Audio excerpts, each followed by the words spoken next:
So I did another thing. Hot off the heart-racing experience that was leveling to 80 through fishing, I thought of a new way to reach max level in an alternative fashion. Actually, I came up with it while fishing to 80. I'd be fishing for hours, seeing the experience bar tick up ever so slightly when I'd catch something. Then when I moved to a new fishing location and accidentally discover some new section of the map or point of interest, bang! Get more experience than like 3 fish. So that got me wondering, is it possible to reach level 80 doing nothing but exploring? And when I say exploring, I mean only exploring. That means no hitting anything, no helping anyone, no doing any events, no interacting with anything.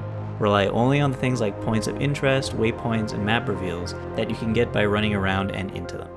So I did a little napkin math, and it looked kind of iffy. Based on the numbers, I was pretty sure the only way I could reliably do it is if I was using some of those 50% XP boosters that you could buy for 1 laurel. Without the XP booster, I was pretty sure I would come up short. Also, I wanted to try to do it all in one stream, so the faster I could complete it, the better. And so the challenge was born.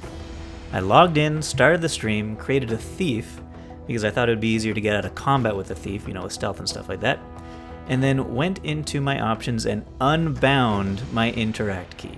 I also unbound my auto attack key and my F1 ability steal for good measure. I thought it'd be tough, but actually the challenge was a lot of fun. Rollerbeetling around as fast as I can, switching from mount to mount to try to traverse the terrain as quickly and as efficiently as possible. It was like a big fun puzzle.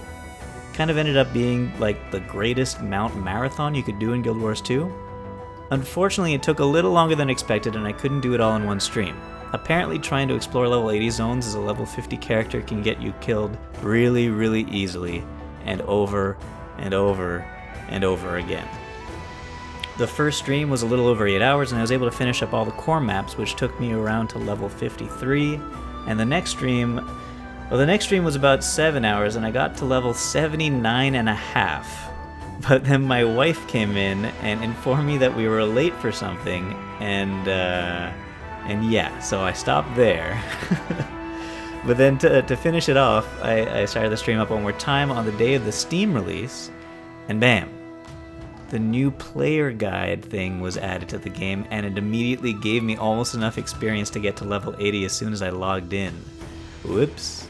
Well, that was a bit of an anticlimactic way to finish the challenge, but it did mean one thing. I needed to do the challenge again. With the Steam release, besides the new player guide, they also rebalanced the amount of experience you gain while leveling, increasing it by like 20 or 30%, I think. So obviously, now I had to try this challenge legit without the XP booster. This time I did it off stream because I didn't want a bunch of distraction that would slow me down, and I didn't want the pressure of doing it all in one go. This way, I could do it in shorter spurts and just have as much fun as possible while playing it, which I did. Also this time, I decided to take it one step further and just deleted everything from my inventory, so I was naked and running around scared for my life in level 80 zones, and that was fun. I like to imagine I turned a few heads of players and NPCs as I drove by naked. The big takeaway is it is possible. You can get to level 80 through nothing but exploration and movement in this game. Not killing anything, not interacting with anything, not doing any events, hearts, vistas, anything. I got to level 78 in the second playthrough, just from the maps that were available to me through the in-game portals, and as well as the Thousand Seas Pavilion Pass. You could also use the World Boss Portal device to get to a few other maps if you want, and I didn't use it, but you could also use Teleport to a Friend if you want to get to some locked off maps that you can't usually get to just from the other stuff. The most annoying thing for me was the fact that I couldn't get into the Desert Highlands map because you need to interact with the closed gate to go into it. If anybody has any ideas of how to get into it otherwise, please let me know. So the last 2 levels, 78 to 80, were accounted for by, without a booster in that run, the second run, by running into unbound energy, or volatile energy orbs in the world in Season 3 and Season 4 maps. Thunderhead Peaks is littered with them and is a great way to level up by exploration for fast levels later. So I just want to say that I really recommend this challenge for people.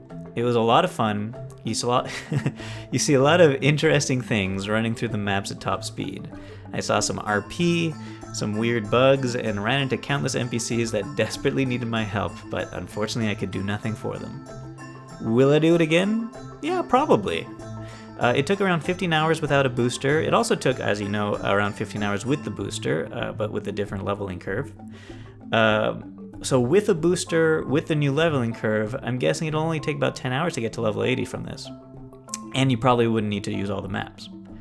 Let me know if you have any questions in the comments. I'll try to answer whatever you have. I hope you all have a good time, a good day, and I'll see you later. Bye!